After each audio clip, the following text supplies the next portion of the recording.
Yes dear students, good morning to all of you बच्चों आज के इस सेगमेंट में I am going to teach you most important derivations that is generally asked in our examination, है ना, जो हमारे परीक्षा में पूछे आते हैं।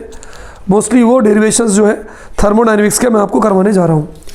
पहला क्वेश्चन है बच्चों जो बहुत इंपॉर्टेंट है, जो हमारे पेपर में पूछा आता है, define first law of thermodynamics. Define question है बच्चों, कई तरह से हमारे पेपर में आता है, ध्यान दीजिएगा। ये क्वेश्चन है define first law of thermodynamics. Thermodynamics के फर्स्ट लॉ को समझाइए। Define first law of thermodynamics and derive it's mathematical expression. And derive it's, बहुत इंपॉर्टेंट है बच्चों, mathematical, derive it's mathematical expression. या तो बच्चों हमारे पेपर में इस तरह से पूछा जाता है, या कभी कभी हमारे पेपर बच्चों ऐसा भी आता है कि डेराइव एक्सप्रेशन, डेराइव एक्सप्रेशन क्या है? Expression del U is equal to Q plus W, है ना। हमारी जो एक्सप्रेशन है बच्चों, वो हमारी जो एक्सप्रेशन है वो ये है, del U is equal to Q plus W. ज़्यादातर बच्चों सीबीएसई में जो पूछा आता है हमारे पैटर्न में, वो पूछा आता है प्रूव दैट, वो हमसे पूछा आता है बच्चों, prove that the change in internal energy of a system, the change in internal energy of a system, internal, the change in internal energy of system, of system. Internal energy of system किसे बोलते हैं? Del U. Internal energy of system मतलब del U is equal to the, is equal to the sum of, is equal to the sum of heat supplied to the system, sum of heat supplied to the system, यानी Q, heat supplied to the system and work done on the system, and क्या बोल सकते हैं बच्चों? and work done on the system, और system पर जो work done किया, यानी del U is equal to Q plus W. ज़्यादातर बच्चों हमारे पेपर में जो है ये जो क्वेश्चन आता है वो इसी फॉर्मेट में आता है कि prove that the change in internal energy of a system is equal to the sum of heat supplied to the system and work done on the system. चलिए अब हम इसको डिराइव करते हैं बच्चों, बहुत ध्यान से देखिएगा आंसर। बच्चों हम ऐसा मानते हैं, सपोज कोई एक हमारा सिस्टम है, शुरू में इसकी इंटरनल एनर्जी कितनी है? U1 है। इंटरनल एनर्जी मतलब जितनी की इसके पास एनर्जी है। Suppose U1 is equal to internal energy of system in initial state, तो हम ये कह सकते हैं बच्चों internal energy of system in initial state. शुरू में जो हमारी स्टेट थी बच्चों, वहाँ पे जो इसकी इंटरनल एनर्जी थी किसी सिस्टम की, वो कितनी थी बच्चों? U1 थी, है ना। यहाँ डायग्राम भी आप देखते जाइए साथ साथ में, तो चीज़ें आपकी क्लियर होती जाएंगी। वो कितनी थी? वो U1 थी। अब हमने क्या किया बच्चों, उस सिस्टम को हमने Q हीट दिया, amount of heat supply to the system. तो जब इसकी एनर्जी बच्चों U1 थी और हमने इसको Q हीट दिया, हीट भी एक एनर्जी का फॉर्म होता है, तो इसकी टोटल एनर्जी बच्चों बढ़कर कितनी हो जाएगी? U1 plus Q। बहुत ध्यान से देखिए, सिस्टम की शुरू में इंटरनल एनर्जी कितनी थी? U1 थी। हमने उसको हीट कितनी दिया? हीट हमने Q दिया, तो अब उसकी इंटरनल एनर्जी बढ़कर कितनी हो जाएगी? U1 plus Q। तो Q is equal to heat supply to the system, system को दी जाने वाली heat supplied to the system, है ना, and its internal energy becomes, its internal, इसकी जो इंटरनल एनर्जी है ना, बिकम्स, इसकी इंटरनल एनर्जी कितनी हो जाएगी बच्चों बताओ? U1 plus Q। पहले केवल U1 थी, हमने इसको हीट Q दिया, तो अब इसकी जो टोटल इंटरनल एनर्जी है बच्चों, वो बढ़कर कितनी हो गई? U1 plus Q। अब देखिए, मान लीजिए कि ये किसी वेसल में ये रिएक्शन हो रही है, उस वेसल में हमने मोबाइल पिस्टन लगा दिया। अगर हम बच्चों W वर्क करें, work is done on the system, किसी सिस्टम पर अगर हम वर्क करते हैं तो हम प्लस W लिखते हैं। अगर इस सिस्टम पे हमने वर्क किया, इसको प्रेशर को, पिस्टन को नीचे दबाया, तो बताइए गैस के मॉलिक्यूल दूर दूर जाएंगे कि पास पास आएंगे? तिवारी सर अगर हम इसको प्रेशर लगाएंगे तो गैस के मॉलिक्यूल पास पास आएंगे, पास पास आएंगे तो कम टकराएंगे कि ज़्यादा टकराएंगे, ज़्यादा टकराएंगे, ज़्यादा टकराएंगे तो इसकी इंटरनल एनर्जी और बढ़ जाएगी। तो अब जो इसकी इंटरनल एनर्जी है बच्चों, ये टोटल बढ़कर हो जाएगी U1 plus Q plus W is equal to U2। तो यदि हम ये बोले कि W अगर मान लो W जो है, W हम मान ले work done on the system, work done on the system, अगर हम इस सिस्टम पे W वर्क करें, W वर्क करें देन इंटरनल एनर्जी, तो क्या होगी, इसकी जो इंटरनल एनर्जी होगी, एनर्जी बिकम्स U2, उसकी जो इंटरनल एनर्जी होगी अब बढ़कर U2 हो जाएगी। और अब U2 किस किस के बराबर होगी बताइए, U2 किस किस के बराबर होगी, therefore U2 is equal to U1 plus Q plus W। U1 को इस तरफ ले आए तो और हम लिख सकते हैं U2 minus U1 is equal to Q plus W। U2 minus U1 बच्चों मैंने बताया था पिछले सेगमेंट में डेल U, तो del U is equal to Q plus W, hence proof. तो बच्चों ये जो हमारा लॉ है, this is called as first law of thermodynamics, this is called as first law of thermodynamics, that is del U is equal to Q plus W। तो यही हमें तो प्रूव करना था, प्रूव दैट, देखिए हमें क्या प्रूव करना था कि del U is equal to Q plus W। तो ये हो गया del U is equal to Q plus W। Del U क्या है, change in internal energy of the system. अगर कोई आपसे पूछे कि तिवारी सर ये डेल U क्या है, तो हम बोलेंगे चेंज इन, हम बोलेंगे बच्चों change in internal energy of system, internal energy of system. ये क्या है, del U is equal to, दो का सम है, Q क्या है, heat supply to the system.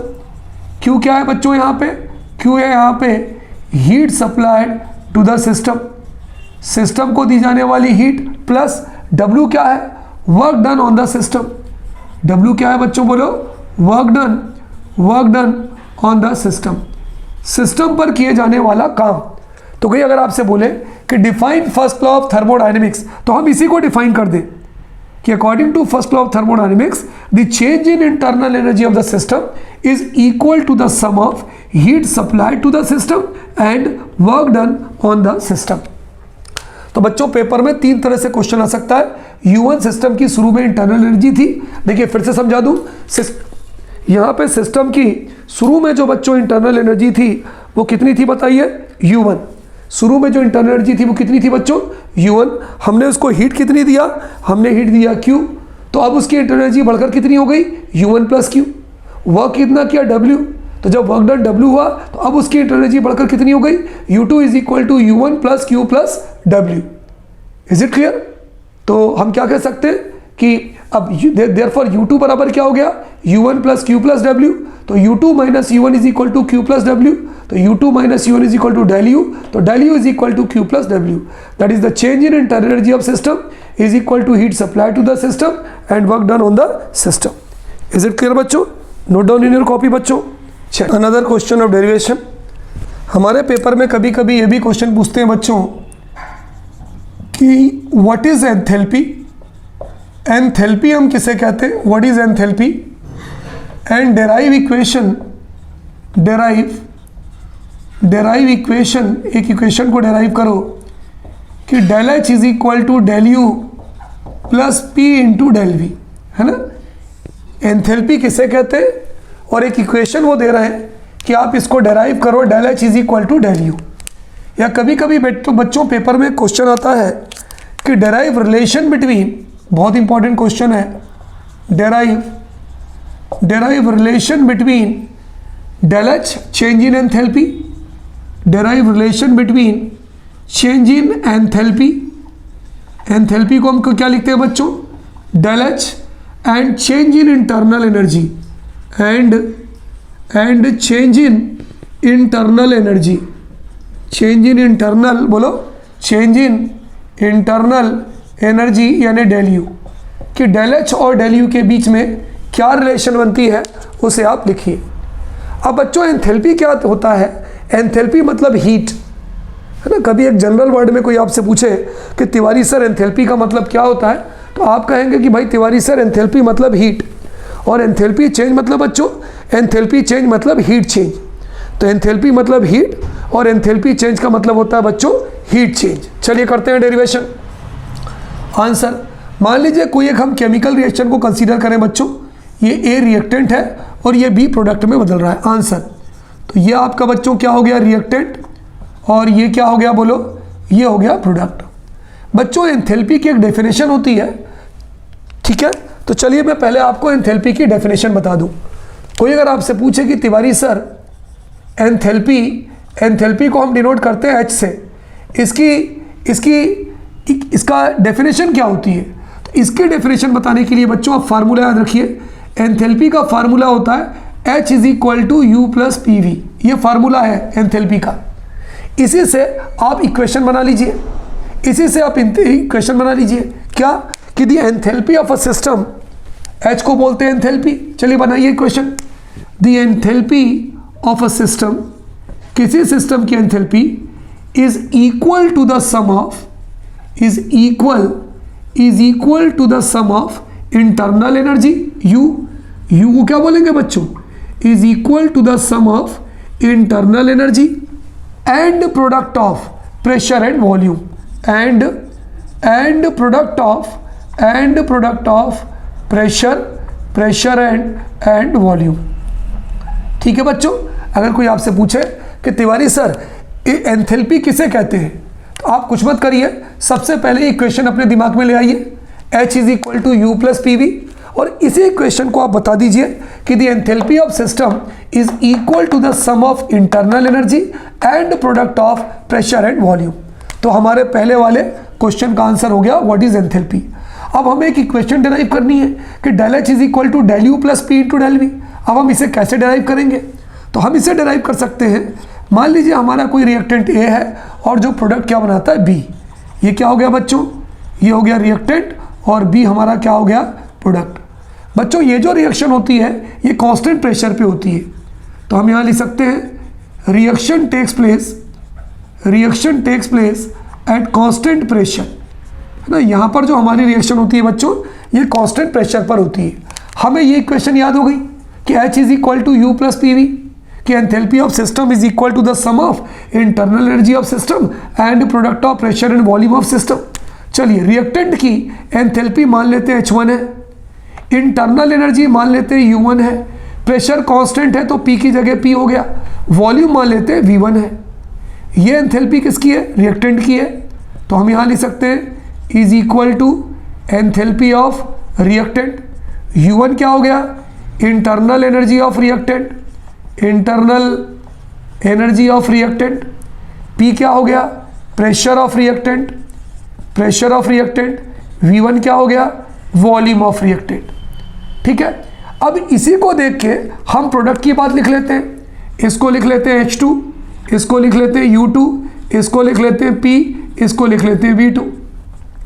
क्योंकि कारण क्या है, हमारा प्रेशर तो कांस्टेंट है ना, तो H2 क्या हो गया बताओ बच्चों, ये हो गया एंथैल्पी ऑफ प्रोडक्ट। U2 क्या हो गया बताओ, ये हो गई internal energy of product. P क्या हो गया बोलो बच्चों, प्रेशर ऑफ प्रोडक्ट। V क्या हो गया बोलो, वॉल्यूम ऑफ प्रोडक्ट। हमको मालूम हो गया।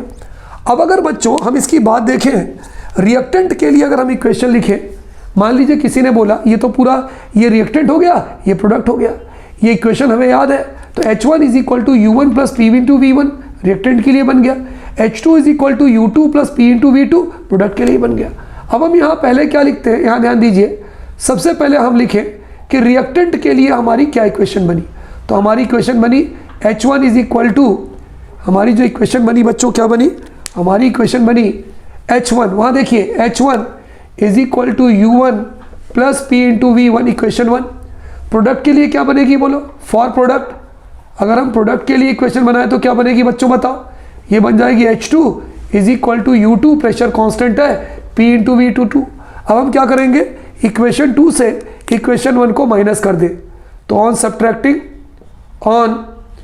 Subtracting equation 2 equation 1 from 2। चलिए 2 से सब्ट्रैक्ट करते हैं बच्चों, बताइए क्या बन जाएगा। जब बच्चों हम इसको 2 से सब्ट्रैक्ट करेंगे तो हमारी जो इक्वेशन बनेगी वो बन जाएगी H2 minus H1, H2 minus H1 is equal to U2 minus U1, U2 minus U1 plus इसमें भी P है, इसमें भी P है, P कॉमन ले लें, क्या हो जाएगा V2 minus V1। H2 minus H1 क्या हो जाएगा बच्चों बताओ, del H। U2 minus U1 बराबर क्या हो जाएगा, डेल U। P कॉमन ले लिया, V2 माइनस V1 बराबर क्या हो जाएगा, डेल V। तो ये बच्चों हमारा फाइनल इक्वेशन हो गई कि del H is equal to del U plus P into del V। तो अगर व्हाट इज एंथैल्पी पूछे तो enthalpy of system is equal to the sum of internal energy and product of pressure and volume of the system, pressure and volume of system. तो ये इसका derivation हो गया। Reactant के लिए ये वाली इक्वेशन हो गई, प्रोडक्ट के लिए ये वाली इक्वेशन हो गई। सब्ट्रैक्ट करें तो H2 minus H1 is equal to U2 minus U1 plus P common ले लिया, तो del H is equal to del U plus P into del V। Relation पूछे तभी यही होगा, डेरिवेशन पूछे तो भी यही होगा। ठीक है, इसको नोट कर लीजिए, वेरी इंपॉर्टेंट क्वेश्चन बच्चों। So many times it has been asked in examination, है ना। एग्जामिनेशन पॉइंट ऑफ व्यू से ये हमारे कुछ इंपॉर्टेंट क्वेश्चन हैं डेरिवेशंस के, जो मैंने आपको बता रहा हूँ। अगला क्वेश्चन है बच्चों जो बहुत इंपॉर्टेंट है और so many times it has been asked in our examination, हमारे परीक्षा में कई बार ये पूछा गया है, तो इसलिए ये बहुत ही इंपॉर्टेंट क्वेश्चन बन जाता है बच्चों कि जो हमें करके ही जाना होता है। देखिए भाई ये क्या डेरिवेशन है, ये दो तरह से बच्चों क्वेश्चन पेपर में आता है। पहले आता है प्रूव दैट, ये इस तरह से आता है, prove that QP is equal to del H, the amount of heat, बहुत ध्यान से सुनिएगा बच्चों, prove that the amount of heat supplied to the system at constant volume, the amount of heat, है ना, इसको हम क्या लिख सकते हैं बच्चों, प्रूव दैट, इसको हम लिखते हैं बच्चों prove that the amount of heat supplied to the system, amount of heat supplied to the system at constant pressure, at constant pressure, इसको हम क्या लिखते हैं QP। Prove that the amount of heat supplied to the system at constant pressure यानी QP is equal to the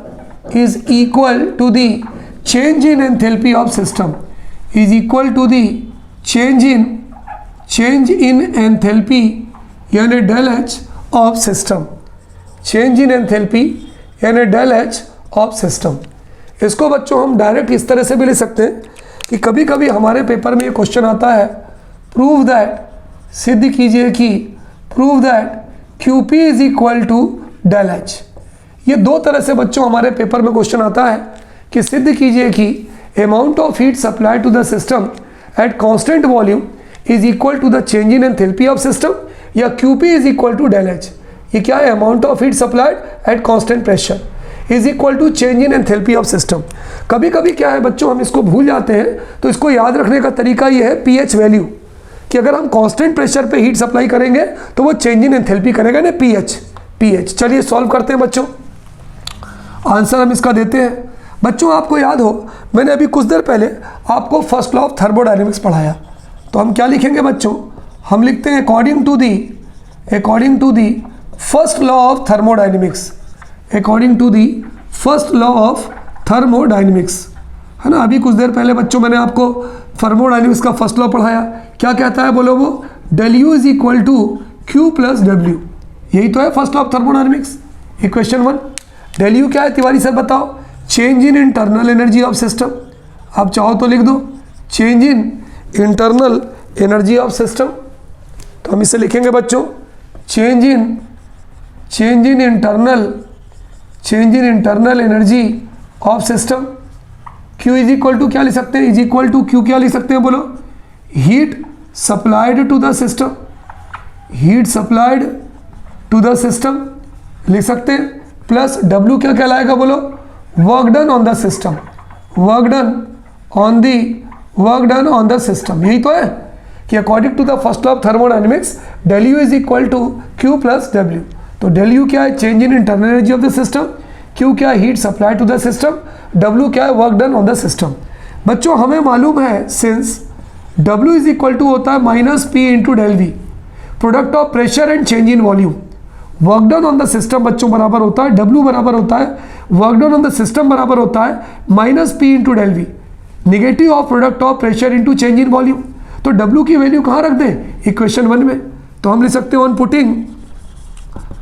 putting the value of W in equation 1, equation 1 में W की value रख दे तो क्या बनेगा बोलो, ये बनेगा del U is equal to Q minus P into del V. यही बनेगा कि del U is equal to Q minus P into del V. अच्छा, अगर इस माइनस को मैं इस तरफ ले आता हूँ, इस पूरे माइनस को उठा के इस तरफ ले आता हूँ तो क्या बन जाएगा, ये बन जाएगा del U प्लस ये प्लस आ जाएगा plus P into del V is equal to Q। यही बनेगा बच्चों। अगर इस minus P into del V को, इस minus P into del V को अगर मैं इस तरफ ले लाऊंगा तो ये माइनस प्लस हो जाएगा, तो del U plus P into del V is equal to Q। बच्चों आपको याद हो अभी इस एक डेरिवेशन के पहले मैंने आपको एक डेरिवेशन करवाया था जिसमें मैंने प्रूफ किया था del H is equal to del U plus P into del V. यही तो प्रूफ किया था, यही किया था ना कि change in enthalpy is equal to change in internal energy and product of pressure and volume of the system. इस इक्वेशन में बच्चों ये बताइए हमारा प्रेशर क्या था, हमारा प्रेशर क्या था, कांस्टेंट। तो ये हमारा प्रेशर कांस्टेंट है। तो del U plus P into del V, del U plus P into del V किसके बराबर है, del H के बराबर है। लेकिन कब बराबर है, जबकि प्रेशर कांस्टेंट है। तो बच्चों क्या हम इस पूरे की जगह पे del H लिख सकते हैं क्या, बोलो। देखो del H is equal to del U plus P into del V. तो जब इसको यहाँ ले आए तो del U plus P into del V आया, और हमें मालूम है कि del U plus P into del V बराबर del H होता है। तो बच्चों हम इस पूरे की जगह पे हम यहाँ लिख सकते हैं सिंस, हम लिख सकते हैं since del H is equal to होता है del U plus P into del V. ये हमने पढ़ा कि del H बराबर del U plus P into del V होता है, इसलिए del U plus P into del V की जगह पे क्या लिख देंगे, del H। क्या लिख देंगे बोलो, इस भाई ये दोनों बराबर del H के होते हैं, तो इन पूरे की जगह पे हमने del H लिख दिया। तो हमारा जो फाइनल इक्वेशन है बच्चों वो क्या बन जाएगी, वो बन जाएगी del H is equal to QP, है ना। देखो del H बराबर होगा del U plus P into del V. तो del U plus P into del V बराबर del H है, तो इस पूरे की जगह पे अगर हमने del H रख दिया तो del H is equal to QP। Constant क्यों, क्योंकि del H बराबर ये इसके तब होता है जब हमारा प्रेशर कांस्टेंट होता है। तो ये क्या बोल सकते हैं बोलो, ये हमारा प्रूफ हो गया, है ना। क्यों भाई, हम इसको ये भी तो लिख सकते हैं ना, हम इसको ये भी लिख सकते हैं कि del H is equal to QP, del H is equal to QP, और we can write QP is equal to del H।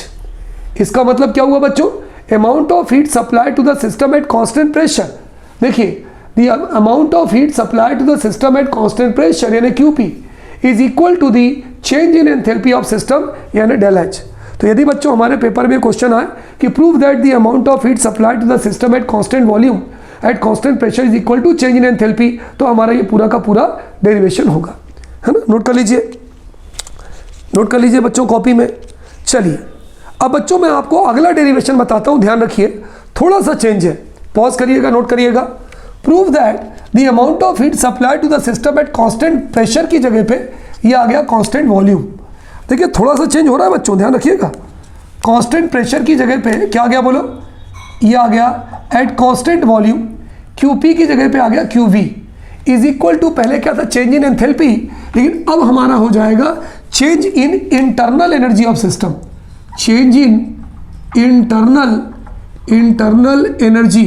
ये कैसे डिनोट करते हैं, del U, internal energy of system. ये बदल जाएगा बच्चों, ये बदल जाएगा, यहाँ पर QV हो जाएगा, और यहाँ पर क्या हो जाएगा, मैं ब्लैक पेन से लिखता हूँ, ये हो जाएगा QV और ये हो जाएगा del U। देखिए QP is equal to del H होता है, pH वैल्यू, तो QP is equal to del H, और UV और QV होगा तो del U होगा। तो इसका मतलब क्या हुआ, amount of heat supply to the system at constant volume is equal to the change in internal energy of system. ठीक है, चलिए आगे बढ़ते हैं भाई। ये तीसरा डेरिवेशन है, दो डेरिवेशन तो हमें समझ में आ गए। अब इस डेरिवेशन में क्या करेंगे बच्चों, इसको हम बिल्कुल उसी तरह से उठाएंगे जैसा कि पिछला क्वेश्चन हमने उठाया था। According to the first law of thermodynamics, del U is equal to Q plus W। del U क्या है, change in internal energy of system. Q क्या है, heat supply to the system, plus W क्या है, work done on the system. लेकिन बच्चों हमें मालूम है work done on the system बराबर क्या होता है, minus P into del V. तो क्या करें, W की वैल्यू को इक्वेशन 1 में यहाँ भी रख दें। चलिए रखते हैं तिवारी सर, तो हो जाएगा del U is equal to Q minus P into del V. आप ये बताइए वहाँ पर प्रेशर कांस्टेंट था, यहाँ पर क्या कांस्टेंट है, वॉल्यूम कांस्टेंट है। अगर बच्चों इस इक्वेशन के अंदर वॉल्यूम कांस्टेंट है तो डेल वी बराबर क्या होगा, जीरो, क्योंकि चेंज इन वॉल्यूम होगा ही नहीं। और अगर डेल वी बराबर जीरो होगा तो पी इंटू डेल वी पूरा पर कितना होगा, जीरो। तो हम यहाँ लिख सकते हैं आगे। चलिए अब इसके नीचे की चीज़ बच्चों हम ऊपर लिखते हैं, यहाँ ध्यान दीजिएगा। तो हमारा इक्वेशन क्या थी, del U is equal to Q minus P into del V. तो हम ये लिखते हैं since this reaction takes place at constant volume, since, चूंकि ये जो रिएक्शन है, since this reaction takes place at constant volume, at बोलो बच्चों, एट कांस्टेंट वॉल्यूम। अगर ये रिएक्शन कांस्टेंट वॉल्यूम पे होती है तो बताइए क्या होगा बच्चों, बताइए कांस्टेंट वॉल्यूम पर होगी तो क्या होगा, डेल वी बराबर क्या, वॉल्यूम में कोई चेंज होगा क्या, नहीं होगा, तो डेल वी बराबर जीरो होगा। डेल वी बराबर जीरो होगा तो मल्टीप्लाई पी से है, तो पी इंटू डेल वी बराबर भी क्या होगा, जीरो होगा। भाई कांस्टेंट वॉल्यूम है ना, देखिए कांस्टेंट वॉल्यूम में हीट सप्लाइड कर रहे हैं, तो डेल वी बराबर जीरो, तो डेल वी बराबर जीरो, तो पी इंटू डेल वी बराबर जीरो। तो हमारा क्या बचा, देयरफॉर अगर हम इसको इक्वेशन 1 मान लें, इक्वेशन 1 इक्वेशन 2 मान लें, तो क्या ले सकते हैं बोलो, therefore equation 2 can be written as, equation 2 can be written as, बोलो क्या होगा, ये होगा del U is equal to, अब ये क्यू के साथ वी आ गया, क्यों, क्योंकि हमने वॉल्यूम को कांस्टेंट माना ना, तो del U is equal to Q V, और we can write Q V is equal to del U, hence proof, ये हमने प्रूव कर लिया।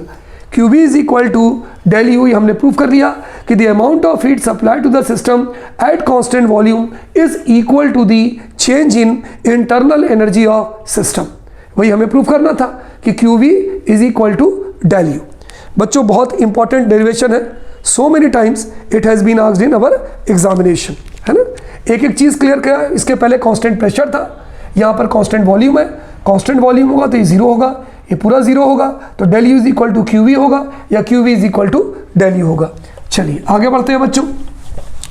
अगला क्वेश्चन बहुत ही इंपॉर्टेंट है बच्चों, जो कई बार हमारे पेपर में पूछा गया है, तो ये ध्यान रखिए, ये question so many times it has been asked in our examination, ठीक है। चलिए बच्चों, हमारा क्वेश्चन ये है कि what is heat capacity, heat capacity क्या होती है और ये कितने टाइप की होती है। हमारा अगला क्वेश्चन है बच्चों, what is heat capacity, heat capacity हम किसे कहते हैं, और how many type of heat capacities are there, how many types of, इसमें एक डेरिवेशन भी है बच्चों, how many types of heat capacities are there, heat capacities are there, heat capacity क्या होती है और कितने टाइप की हीट कैपेसिटी होती है। अब बच्चों इसको ध्यान से समझिएगा, क्या होती है हीट कैपेसिटी। देखिए बच्चों, आंसर, मान लीजिए कोई सिस्टम है, उसका टेम्परेचर है 25 डिग्री सेंटीग्रेड, हम उसको इतनी हीट दें कि उसका टेम्परेचर 25 डिग्री से बढ़कर 26 डिग्री हो जाए। कोई मान लो सिस्टम है, उसका टेम्परेचर 10 डिग्री है, इतनी हीट दें कि उसका टेम्परेचर 10 डिग्री से बढ़कर 11 डिग्री हो जाए, तो हम उसे बोलेंगे heat capacity. The amount of heat supplied to the system to increase their temperature by 1 degree centigrade और to raise their temperature by 1 degree centigrade is called as heat capacity of the system. अगर हम किसी system को heat दें जो उस system के temperature को 1 डिग्री बढ़ाती है, बस 10 से 11 या 12 से 13, तो हम उसे हीट कैपेसिटी बोलते हैं। तो बच्चों हम इसकी डेफिनेशन लिख सकते हैं, the amount of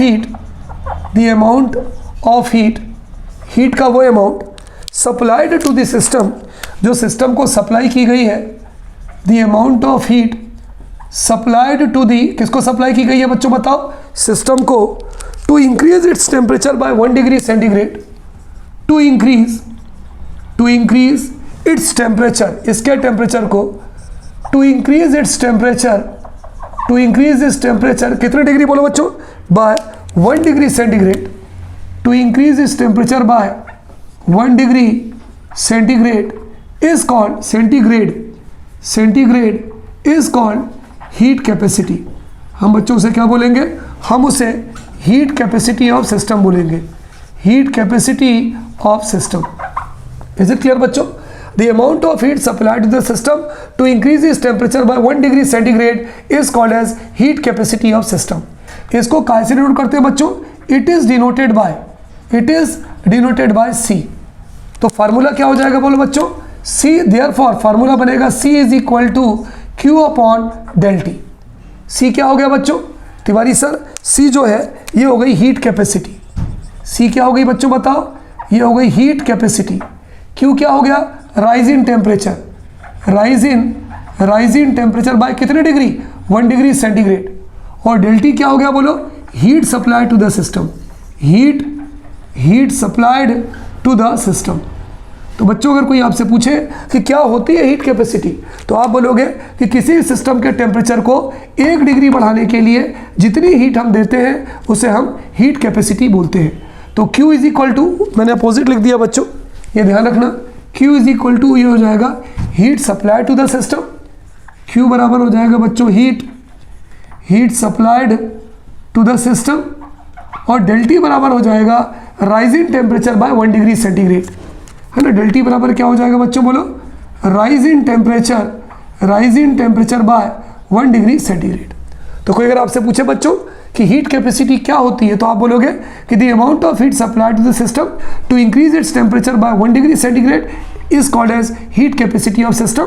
heat capacity C होती है Q अपॉन डेल्टी। कोई दिक्कत? चलिए अगला हमारा क्वेश्चन था बच्चों कि हमारी जो हीट कैपेसिटी होती है ये कितने टाइप की होती है बताइए? तो ये 2 टाइप की होती है ना। How many type of heat capacity? इसको पॉज करिए बच्चों, को पॉज करके नोट करिए। अब हम अगले क्वेश्चन पे जा रहे हैं कि how many type of heat capacities are there. तो बच्चों ये तो पार्ट 1 का क्वेश्चन था, दूसरे पार्ट का क्वेश्चन होगा 2 types of heat capacities. 2 types of heat capacity. Heat capacity बच्चों 2 टाइप की होती है। अब इसमें पहला टाइप क्या होता है? Heat capacity at constant pressure, है ना। पहली जो होती है, फर्स्ट वाली जो होती है, उसे हम कहते हैं heat capacity at constant pressure, है ना। तो कोई अगर आपसे पूछे कि हीट कैपेसिटी कितने टाइप की होती है, तो ये 2 टाइप की होगी बच्चों। चलिए इसको मैं अलग से लिख के बताता हूँ फिर से कि how many type of heat capacities are there. Question तो आप लोगों ने नोट कर लिया होगा, मैं आंसर आपको बताता हूँ कि क्या होगा। तो हमारा अगला क्वेश्चन है how many type of heat capacities are there. How many types of heat capacities are there. How many types of heat capacities are there. Heat capacity कितने टाइप की होती है? तो बच्चों ये 2 टाइप की होती है ना, 2 टाइप्स। इसका आंसर होगा 2 टाइप्स। पहली कौन सी होती है बच्चों?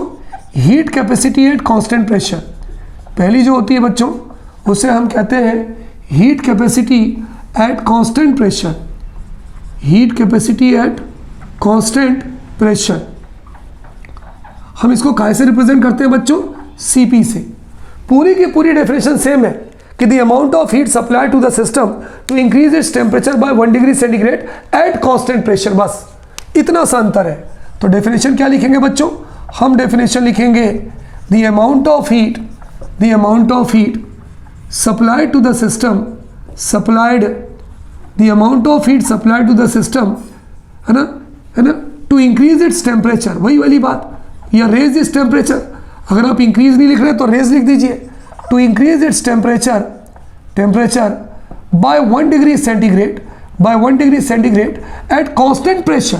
देखिए बस सिर्फ ये अंतर आया है। अगर आपकी कांस्टेंट प्रेशर पर है तो 1 डिग्री सेंटीग्रेड जो आप बढ़ा रहे हो वो कब बढ़ा रहे हो? Eight constant pressure.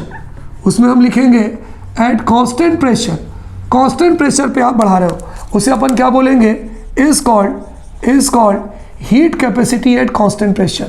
हम उसे बोलेंगे is called heat capacity at constant pressure. हम बच्चों इसको डिनोट कहाँ से करेंगे? Cp से डिनोट करेंगे।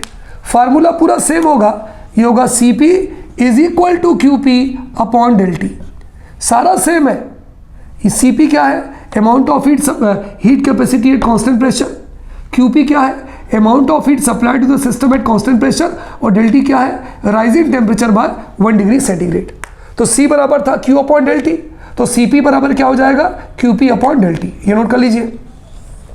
तो ये तुम्हारी पहली हीट कैपेसिटी थी जिसे हम बोलते हैं heat capacity at constant pressure, और ये उसका फार्मूला है। पॉज करिए, पॉज करके नोट करिए। चलिए दूसरा देखते हैं। मान लीजिए सेकेंड टाइप की अगर होती है, तो सेकेंड को हम बोलेंगे heat capacity at constant volume. Heat capacity at constant volume कहाँ से रिप्रेजेंट करेंगे? इसे हम Cv से रिप्रेजेंट करेंगे। पूरी की पूरी हमारी डेफिनेशन सेम होगी, थोड़ा सा चेंज होगा। The amount of heat supply to the system to increase its temperature by 1 degree centigrade at constant pressure की जगह पे हमारा आ जाएगा बच्चों, क्या आ जाएगा बोलो, एट कांस्टेंट वॉल्यूम।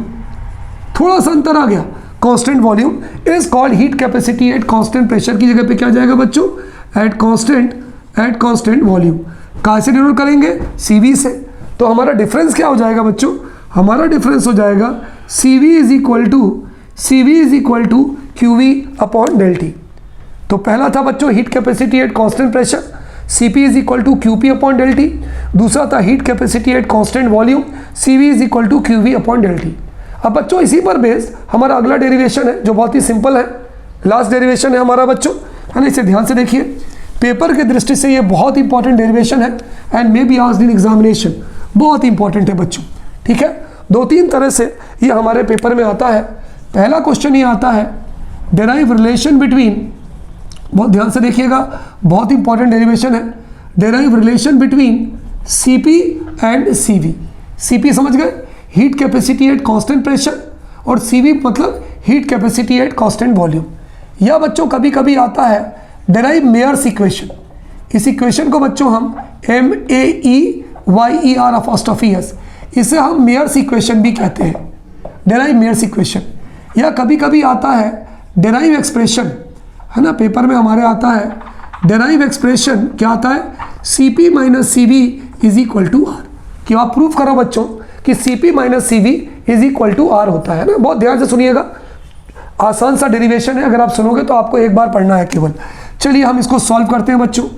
अब देखिए, according to heat capacity at constant pressure, अगर हम देखें heat capacity at constant pressure, heat capacity at constant pressure, अगर हम इसके हिसाब से देखें बच्चों तो हम क्या लिखेंगे, CP इज इक्वल टू, क्या लिखेंगे बोलो, CP is equal to QP upon del T. ये लिखेंगे CP is equal to QP upon, वो क्या लिखेंगे बोलो, डेल टी। अगर मैं QP लिखूँ क्या होगा बोलो, अगर मैं QP लिखूँ तो क्या होगा, ये होगा Q, और QP is equal to CP into del T. देखो बच्चों बहुत आसान है, हमने पढ़ा कि CP बराबर होता है QP अपॉन डेल टी। तो अगर अपन QP बराबर निकालें तो क्या होगा, ये होगा QP is equal to CP into del V, यही होगा। लेकिन बच्चों हमने एक चीज़ और प्रूफ किया है कि QP बराबर डेल एच होता है, याद करो मैंने PH बताया था। तो हम ये भी लिख सकते हैं is equal to del H, ये हमारी इक्वेशन बन गई। देखिए बहुत ईजी है, फिर से समझिए, CP is equal to QP upon del T होता है, बिल्कुल सही तिवारी सर। तो QP बराबर निकाले तो क्या होगा, CP इंटू डेल टी, तो QP बराबर CP इंटू डेल टी। लेकिन बच्चों हमने ये भी, चलिए अलग कलर के पेन से लिख देते हैं आपको दिक्कत ना हो, लेकिन बच्चों हमने ये भी पढ़ा है कि QP बराबर क्या होता है, डेल एच। तो हम यहाँ पे ये भी लिख सकते हैं कि QP बराबर CP इंटू डेल बी, लेकिन QP बराबर डेल एच भी होता है। ये हमारी इक्वेशन बन हो गई। चलिए अब दूसरा देखिए, दूसरा ये तो हो गया नंबर 1। दूसरा देखिए, अकॉर्डिंग टू, यदि हम चले according to heat capacity at constant volume, अगर हम ये देखें हीट कैपेसिटी देखें according to heat capacity at constant volume पर देखें तो क्या होगा बच्चों बताओ, CV is equal to QV upon del T होगा। क्या होगा बोलो, CV बराबर QV अपॉन डेल टी होगा। या हम क्या लिख सकते हैं बोलो, QV is equal to CV into del T. हम यहाँ पे लिख सकते हैं QV is equal to CV into del T लिख सकते हैं। अब हमने क्या पढ़ा है बच्चों कि QV is equal to del U होता है, इसलिए QV बराबर हम यहाँ पे लिख सकते हैं डेल यू भी लिख सकते हैं। ये इक्वेशन हमारी 2 हो गई, कोई दिक्कत। चलिए अब हम लिख पाते हैं एंथैल्पी इक्वेशन। यहाँ तक समझ आ गया पहला दूसरा। अब अगर बच्चों आपको याद हो, अकॉर्डिंग टू एंथैल्पी इक्वेशन, मैंने अभी कुछ देर पहले आपको एंथैल्पी इक्वेशन पढ़ाया था। अकॉर्डिंग टू एंथैल्पी इक्वेशन, अगर मैं आपको एंथैल्पी इक्वेशन बताऊं तो एंथैल्पी इक्वेशन क्या बनेगी बोलो, एंथैल्पी इक्वेशन बनेगी del H is equal to del U plus P into del V. यही हमारी एंथैल्पी इक्वेशन बनेगी 3, यही बनेगी del H is equal to del U plus P into del V. अगर आप आइडियल गैस इक्वेशन देखें, ideal gas equation क्या होती है बच्चों, हमारी आइडियल गैस अगर इक्वेशन देखो आप तो हमारी आइडियल गैस इक्वेशन होती है, क्या होती है बोलो, P into del V is equal to R into del T. ये हमारी आइडियल गैस इक्वेशन है। तो हम एक काम करें, P इंटू डेल वी की वैल्यू इक्वेशन 3 में पुटअप कर दें आइडियल गैस इक्वेशन से। चलिए करते हैं हम पुटअप। तो on putting the value of, बहुत ध्यान से सुनिएगा, थोड़ा सा बचा है बच्चों, on putting the value on putting the value of P into del V in equation 3, equation 3 पे हम उसकी वैल्यू रख दें। इस वाली इक्वेशन में P इंटू डेल वी बराबर R इंटू डेल टी होता है, तो क्या हो जाएगा, ये हो जाएगा del H is equal to del U plus R into del T. ये तुम्हारी कौन सी इक्वेशन हो गई, 4 हो गई। अब हम क्या करें, डेल H की वैल्यू और डेल यू की वैल्यू को हम इक्वेशन 4 में रख दें। थोड़ा सा बचा है बच्चों, on putting the value of del H and del U in equation 4, इसको हम इक्वेशन 4 में रख दें। तो डेल H की वैल्यू क्या है बोलो, Cp इंटू डेल वी, तो यहाँ पर आ जाएगा Cp into del V is equal to del U की वैल्यू क्या है बच्चों बोलो, Cv इंटू डेल टी, तो हो जाएगा Cv इंटू, नहीं ये क्या है बोलिए, Cp Qp is equal to Cp into del T, ये डेल वी नहीं है sorry, Cp into del T, देखो ना, देखो Qp is equal to Cp into del T, तो यहाँ पर हो जाएगा डेल H बराबर हो जाएगा, डेल H बराबर Cp इंटू डेल टी। चलिए अब डेल यू की वैल्यू बोलिए क्या है, Cv इंटू डेल टी, हो गया Cv into del T plus ये हो गया R इंटू डेल टी। अब जब हम इसको उस तरफ ले आएंगे बच्चों तो ये माइनस हो जाएगा, तो हम लिख सकते हैं Cp into del T minus Cv into del T is equal to हो जाएगा R into del T. Cp minus Cv del T को कॉमन ले ले तो क्या हो जाएगा बोलो, ये हो जाएगा, और Cp minus Cv del T हमने कॉमन ले लिया is equal to R into del T. अब क्या होगा बच्चों बताओ, डेल टी से डेल टी कैंसिल हो जाएगा और हमारा फाइनल इक्वेशन बन जाएगा बच्चों Cp minus Cv is equal to R। ये बन गया Cp minus Cv is equal to R। तो हमारा जो डेरिवेशन था बच्चों वो ये था कि रिलेशन को डेराइव करिए Cp माइनस Cv से, या बेयर्स इक्वेशन को डेराइव करिए, या एक्सप्रेशन डेराइव करिए Cp minus Cv is equal to R। बहुत इंपॉर्टेंट डेरिवेशन है। हीट कैपेसिटी कांस्टेंट प्रेशर लेके चले, Cp is equal to Qp into del T, Qp निकालना है, Cp इंटू डेल टी हो गया, Qp बराबर डेल H भी होता है।